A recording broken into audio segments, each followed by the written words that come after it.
Rero bakunzi ba Samuzo Timba je kubasuhuza nizera ko meze neza bibutsa kana subscribe like share na comment kujya kweze ko namakuru kugiye. Rurindo ikirombe cyagwiriye abantu barindwi batatu bahita bapfa. Abantu barindwi bagwiriye n'ikirombe ubwo bari mu bikorwa by'ubucukuzi bw'amabuye y'agaciro batatu bahita bapfa. Icyo kirombe giherereye mu mudugudu wa Kabuga Kagari ka Nyamyumba mu murenge wa Masoro akarere ka Rurindo.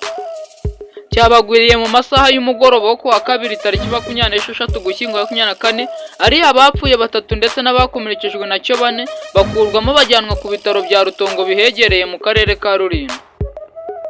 Icyo kirombe gicukurwamo na kampani ikora ubucukuzi bw'amabuye y'agaciro yitwa Rutongo Mining Limited. Icyakora abo bagabo ngo barimo gucukuramo amabuye y'agaciro mu buryo butemewe n'amategeko bagwirwa n'igitengu cyacyo. Uretse abo batatu bahise bapfa, abakomerekejwe nacyo uko ari bane bakuwemo mu itaka ryabarengeye bajyanwa kuvurirwa ku kigo nderabuzima cya Masoro, harimo n'aboherejwe ku bitaro bya Rutongo.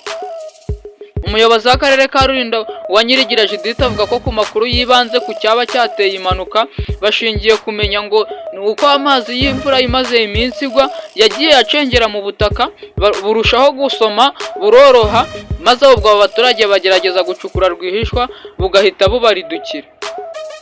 Umuvugizi wa polisi mu ntara y'Amajyaruguru CP Mwiseneza Jean Bosco yaboneyeho kwibutsa abaturage kutishora mu bikorwa by'ubucukuzi bw'amabuye y'agaciro butemewe kuko ari ugushyira ubuzima bwabo mu kaga. Ati ubwo bucukuzi bukozwe muri ubwo buryo niba bwirinde kuko ari n'icyaha gihanwa n'amategeko, ahubwo bakwiye kuba ari abatanga amakuru ku gihe ku muntu wese bamenye cyangwa babonye ubwishoramo kuko ari bwo buryo bwadufasha kubuca burundu. Ubucukuzi bw'amabuye y'agaciro bukorwa mu buryo butemewe n'amategeko bukunze kugaragara mu karere ka Rurindo, bukunze gushyira ubuzima bw'abatari bake mu kaga, ahanini bishingiye ku kuba hari abahatakariza ubuzima abandi bukabasigira ubumuga buhoraho. Rero iki ngiki si ikintu kiza kwishora mu bucukuzi bw'amabuye y'agaciro butemewe kuko ushobora kuhaburiramo ubuzima kandi ugasanga umuryango wawe urawuhemukiye nawe urihemukiye ubwawe.